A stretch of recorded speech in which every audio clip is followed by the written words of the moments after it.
Salut, bienvenue dans cette nouvelle vidéo.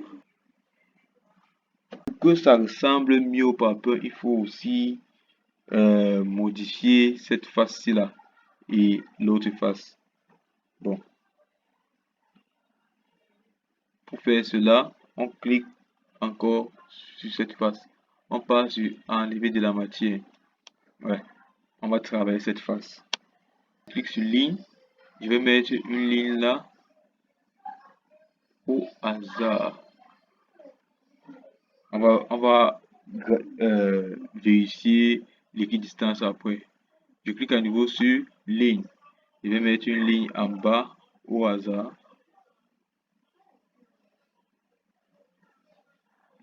Voilà. Voilà. Maintenant, je vérifie l'équidistance. Et bien la cotation intelligente. Cette ligne vaut 200 milli. Bon, on peut vérifier. On voit bien là que ça vaut 200 milli. Voilà. Ça veut dire que je vais mettre cette distance. Je peux mettre cette distance 20 milli. J'inscris là 20 milli.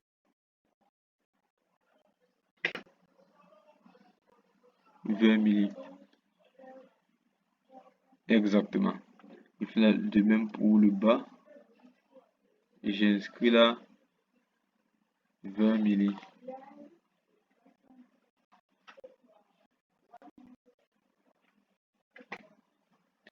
20 milli. Voilà. Maintenant, je vais essayer de fermer les contours. Fermer les contours comme ceci. Voilà. Je sélectionne encore ligne. Je ferme le contour là. C'est bon. Je valide. Ah, je pars encore sur fonction. Je passe sur enlever de la matière. Voilà, comme ceci. On voit que je vais enlever 10 mm. 10 mm de matière. Bon, 10 mm, il va rester une infime partie. Je vais enlever moins. Je décide d'enlever 8,5. 8,5 milli. Comme ceci. Je valide. Voilà. Observez le résultat. Vous observez le résultat. Voilà. Mais là, ce n'est pas toujours bon. Ce n'est pas encore bon. On va d'abord essayer de rendre l'autre côté comme ce côté-ci. Faisons de même pour ce côté. Je clique sur la face. Je passe sur fonction, enlever de la matière. Ça m'affiche ceci. Je vais cliquer sur ligne. Je trace une ligne au hasard. Échappe. Je clique à nouveau sur ligne. Je trace encore une ligne au hasard.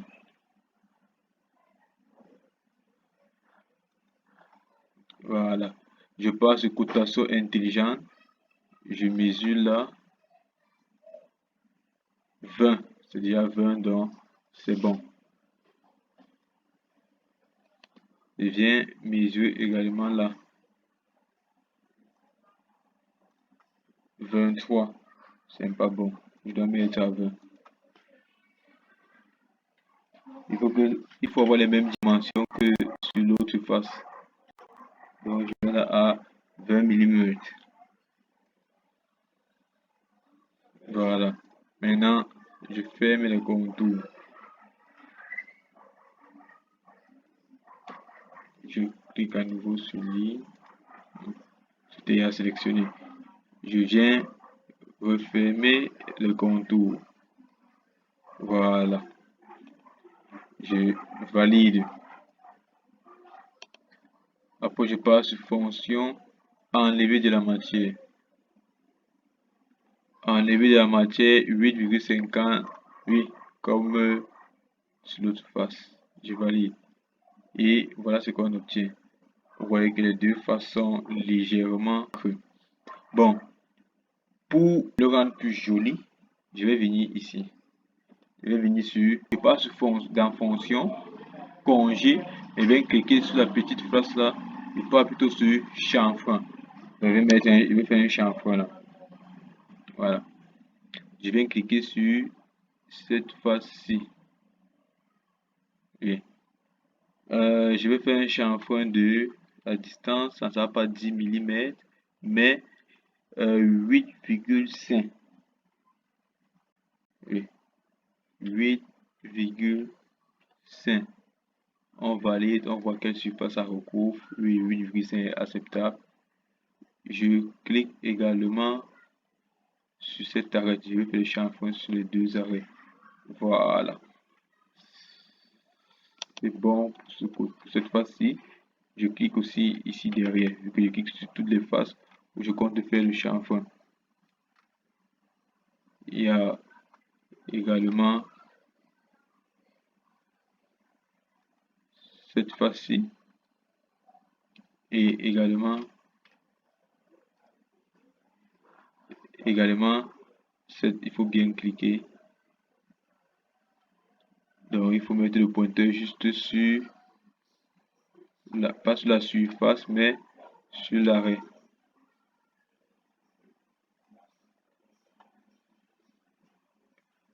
Voilà. Je crois que tout a été sélectionné. Là, il vient cliquer sur OK. Voilà. On observe là un chanfrein. Un chanfrein décrié. On peut voir de l'autre côté, le chanfrein a également été créé pour de l'autre côté. Voilà. On voit là que notre parpaing ressemble à un parpaing de vin. Il ressemble à un parpaing de vin. Ça ressemble à un parpaing de vin. On peut visionner à l'intérieur là. Oui. Voilà. Bon.